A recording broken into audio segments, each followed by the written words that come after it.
সময় যখন শেষ, 1 সেকেন্ড আগে পরে হবে না, বান্দা তোমাকে নিয়ে আসবো। বান্দার ডাক এসে গেল, ফেরেশতা আজরাইল তার রূহ কবজ করে নিয়ে চলে গেল। 2 দল ফেরেশতা আসছে, একদল জান্নাতি আর একদল জাহান্নামী।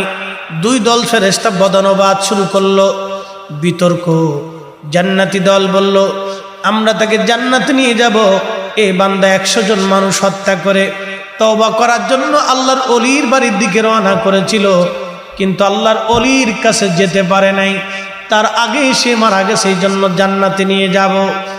জাহান্নামী ফেরেশতারা বলে, না না, আমরা তাকে জাহান্নামে নিয়ে যাব, কারণ লোকটি তওবা করতে পারে নাই, যাওয়ার আগেই মারা গেছে, এই জন্য আমরা তাকে জাহান্নামে নিয়ে যাব। আল্লাহ পাক একজন ফেরেশতাকে পাঠাইলেন, আল্লাহ তো সবই জানেন। পাঠিয়ে দিয়ে বলেন, ফেরেশতারা যাও, আমার বান্দা আমার ফেরেশতারা কি নিয়ে বদনবোধ করে তাদের বিতর্ক তুমি সমাধান করে দিয়ে আসো। ফেরেশতারা একজন আসছে, এসে বলেন, হে ফেরেশতারা, কি নিয়ে তোমরা ঝগড়া করো? বলে, এই লোকটা তওবা করার জন্য ওই কারিয়ার দিকে রওনা করছিল, ওইখানে আল্লাহর কিছু বুজুর্গ ওলি বান্দা আছে, ওই ওলির মজলিসে যাইয়া তার তওবা করার কথা, কিন্তু না না, তার আগে তার মরণ হয়ে গেছে, এই জন্য জান্নাতে নিতে চাই, কিন্তু জাহান্নামের ফেরেশতারা নিতে দেবে না। জাহান্নামী ফেরেশতারা বলে, দেখো কিভাবে তারা জান্নাতে নিতে চায়, লোকটা তো তওবা করে নাই, যেতেই পারে না, এই জন্য জাহান্নামে নিয়ে যাব। ফেরেশতা বললেন, তাহলে তোমরা এক কাজ করো, এখান থেকে যেখান থেকে রওনা করেছিল ওই বুজুর্গের বাড়ির সীমানা পর্যন্ত তোমরা মাপ দিয়ে দেখো, এই লোকটা কি অর্ধেকের বেশি গেছে না অর্ধেকের কম গেছে। ফেরেশতারা মাপ দিয়ে দেখলো, না, অর্ধেকের পিছনে পড়ে গেছে। জাহান্নামী ফেরেশতারা বলল, না না, আমরা তাকে জাহান্নামে নিয়ে চলে যেতে চাই। আল্লাহ পাক ডাক দিয়ে বলেন, এ ফেরেশতারা থামো, আমার বান্দাকে এখনো জাহান্নামে নেওয়ার সময় হয় নাই। আল্লাহ বলেন, قل يا عبادي الذين اسرفوا على أنفسهم لا تقنطوا من رحمة الله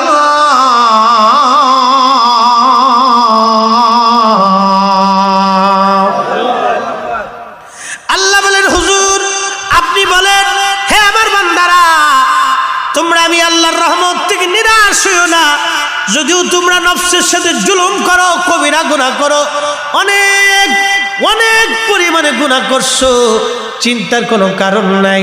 আমি খোদার রহমত থেকে নিরাশ হইও না, আমি আল্লাহ ক্ষমা করে দিতে চাইছি, ক্ষমা করে দেব। না না, আসতে হয়েছে, জোরে বলেন। পৃথিবীর সবচেয়ে বড় পাহাড়ের নাম মাউন্ট এভারেস্ট, উচ্চতা 29,000 ফিট। এই পাহাড়টাকে উপরে যদি কোরআন শরীফ আল্লাহ নাজিল করতেন, গ্রন্থাকারে এই কোরআন লিপিবদ্ধ, গ্রন্থাকারের মধ্যে কোরআন আমরা পেয়েছি। দেখেন, এটার ওজন 250 গ্রাম, 400-500 গ্রাম হতে পারে, কিন্তু আল্লাহ বলেন, না হাবিব, এই কোরআন যদি আমি পাহাড়ের উপরে নাজিল করতাম, আহা, আপনি দেখতেন, লারাআইতাহু খাশিআন মুতাসাদ্দিআন মিন খাশিয়াতিল্লাহ, এই আমি মালিকের ভয়ে পাহাড়টা গলে গলে গলে গলে মাটির সাথে মিশে যাইতো। একবার জোরে জোরে বলা যাবে কি মারহাবা? অ্যাটেনশন প্লিজ, এই আয়াত থেকে আপনি নবী চিনে যান। ওরা আপনাদেরকে মর্ম ব্যাখ্যা বলে না, কারণ ওরা বাতিল। আল্লাহর কসম করে বলি, আসমানের মালিকের কসম করি, জমিনের মালিকের কসম করি, যেই মালিক আপনার আমার শ্বাস ও প্রশ্বাস ও নিঃশ্বাস নিচ্ছেন দিচ্ছেন, ও মালিকের কসম করে বলি, 24-22 হাজার বার জিব্রাইলের আগমনের মাধ্যমে 23 বছরের জীবনে আল্লাহর নবীর কাল মুবারকে কোরআন শরীফ এসেছে 114টি সূরা। ভাই, যেভাবে সেইভাবে রাখ, তোরা ফটাফটি খাড়াখাড়ি করিস না, তো শব্দ হয় কেতা, কমাই দে। হ্যাঁ, আচ্ছা, যেভাবে সেইভাবে পারফেক্ট আছে। মানে আমরা বক্সে, আমার কণ্ঠ নষ্ট হয়, বক্সে কণ্ঠ খেয়ে ফেলে দেয়। প্রত্যেক দিন মাহফিল, কালকে মাহফিল থেকে শুরু, সে August, September, October, November, December, January, February, March, একবার রমজানের আগ দিন পর্যন্ত, রমজানের পরেও সিরিয়াল। কণ্ঠ তো আল্লাহ একটা দিছে। এটা যদি তোমাদের মাইকের কারণে আমার নষ্ট হয় তো আগামীকালের পাবলিক বসে রয়েছে, কালকে 2টা, পরের দিনও 2টা, এর পরের দিনও 2টা, জ্বালা আছে। এটাকে বাছাই করতে হবে, কারণ একজন মানুষ অনেক আশা করে মাহফিল করে, জানো এই মাহফিলটা সাজাতে বেটাদের হাড় ক্ষয় হয়ে গেছে। অনেক পরিশ্রম, মানুষের কাছে যায়, কেউ টাকা দেয়, কেউ দেয় না, কেউ বলে ধুর ব্যবসা শুরু করছে।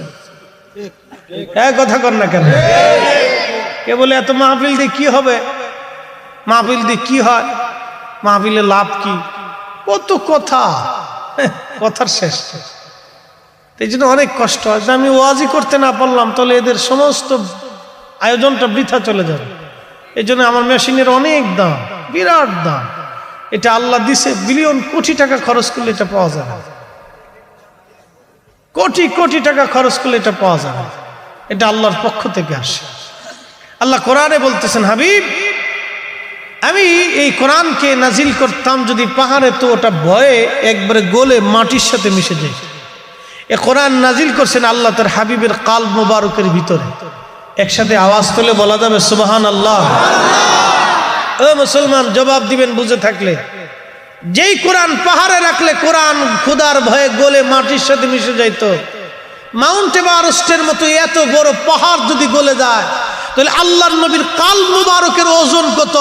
পৃথিবীর এমন কোন পাহাড় নাই যে পাহাড় নবীর কালবের চাইতে ওজন হবে। কথা বলেন ঠিক না বেঠিক? সেই নবীকে বলে আমাদের মতো। পার্থক্য ওহি আসতো আর ওহি আসে না।